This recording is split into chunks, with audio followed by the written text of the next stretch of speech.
আজ 15ই নভেম্বর শাকিব খান এবং সোনাল জাহান অভিনীত দরদ সিনেমা মুক্তি পেয়ে গিয়েছে। তো কেমন ছিল এই সিনেমাটি? দরদের কোন কোন বিষয় আমাদের ভালো লেগেছে আর কোন কোন দিকে কিছুটা ত্রুটি ছিল, সেই সব কিছু বলার চেষ্টা করব এই ভিডিওতে।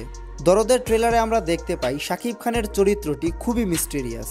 শাকিব খানের এখানে আমরা দুই রকমের চরিত্র দেখতে পাই, অর্থাৎ এখানে দুলু মিয়ার পাস্ট রয়েছে এবং সে তার বউ ফাতেমার জন্য যে কোনো কিছু করতে পারে। টিজার প্লাস ট্রেলারে দেখতে পাই শাকিব খান অর্থাৎ দুলু মিয়া অনেক মানুষকে খুন করছে এবং তারপরেই সব ভুলে যাচ্ছে।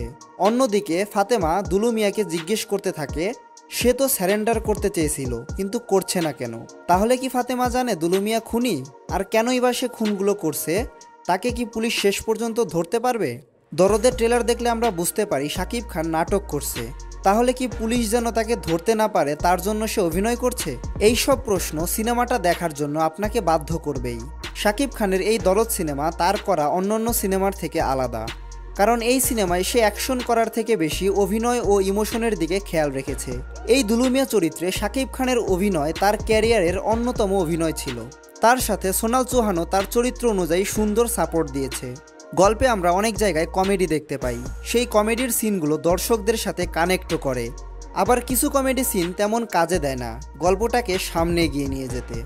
এই দরদ মুভির মধ্যে 3টা গান আছে যেগুলো গল্প অনুযায়ী ভালো ছিল। মুভিটার সেকেন্ড হাফে একটা ইমোশনাল গান ছিল, ওই গানটা এই মুভির ইমোশনকে আরও কয়েক গুণ বাড়িয়ে দিয়েছে। দরদ সিনেমার সম্পূর্ণ সময় শুরু থেকে শেষ পর্যন্ত গল্পের সাথে আমাদের এনগেজ রাখে।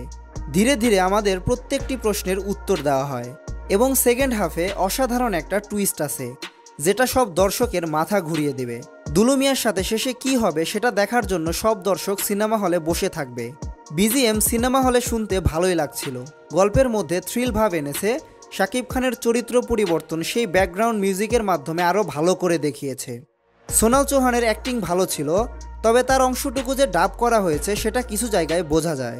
এবং আরও একটা বড় সমস্যা হচ্ছে দরদ সিনেমাটির গল্প আদর আজাদের লিপস্টিক গল্পের সাথে মিল পাওয়া যায়।